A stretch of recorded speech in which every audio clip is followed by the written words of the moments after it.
it, Shirley. We are in the middle of winter, middle of the year, and it's known to be a time when moms, homeschooling families slump. You know, they kind of think the excitement of all the new books is over, and they've still got all this work that needs to be done, and maybe they've had lots of curveballs. In fact, we were just privately talking about curveballs that come at us, and it's a weary time of the year. And then, you know, if you aren't careful and don't realize that this is a phenomenon with homeschoolers, that you can get really down on yourself and, oh, I'm behind, and like, you know, and we came across a quote recently that said there is no behind in homeschool, simply where you are right now. And I thought it might be nice for us to tease that out a little bit for parents who are struggling with the mid-year slump. So first of all, did you suffer from it, and how did you overcome it? I did, and I did this year.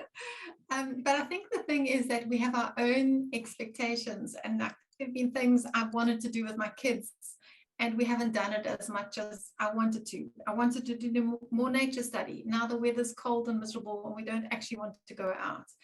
And two of my kids have got part-time jobs, which means that there's less time now for the things that I wanted to do, and we're doing less reading aloud together and doing less things together. And then I have to give myself a pep talk and say, but they're getting a different kind of education, and they are learning other things, and all of life is learning.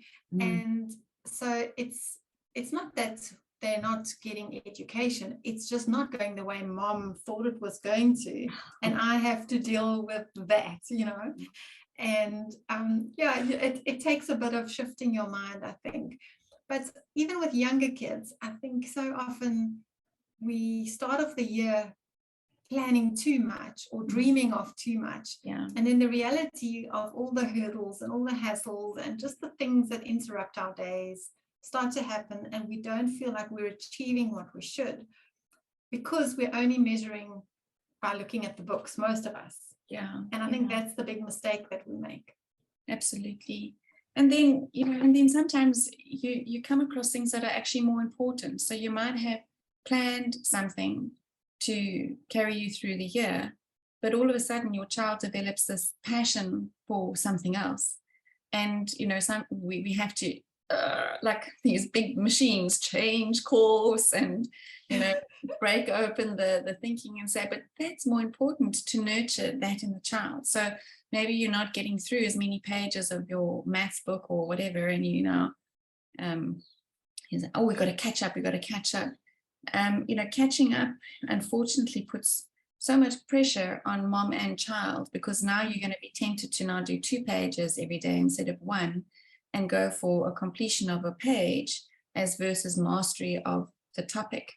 And I think that for me, one of the biggest things was surrendering the 18 years.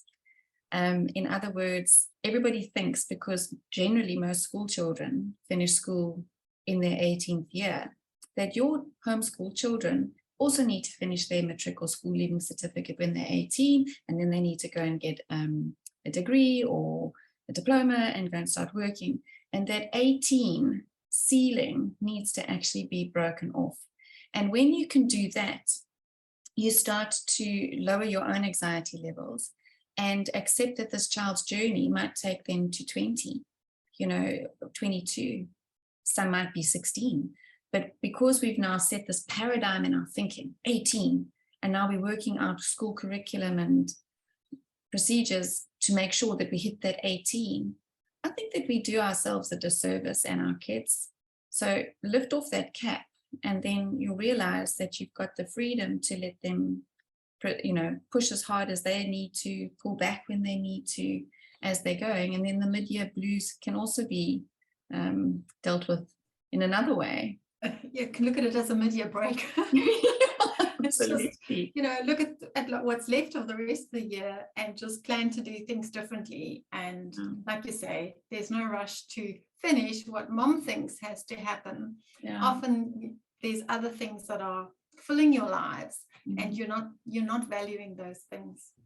I just thought one last thing, slightly, off topic, but one of the favorite things that we did in winter when we couldn't get out and do a lot of nature study was that we turned it inside out. We made our winter times for lighting a fire, baking something lovely, reading poetry, listening to music. So embracing those sort of Charlotte Mason things more in the indoor times than the nature study, which we would do in our sort of summer longer days. And, if you are in a slump, there is nothing better than actually reconnecting with your kids and doing something like that. So maybe that might be a medicine for moms who are struggling with this middle of the year. But to remember the quote, we can put it up as well, is, there's no behind in homeschool. You're just where you are right now. Excellent.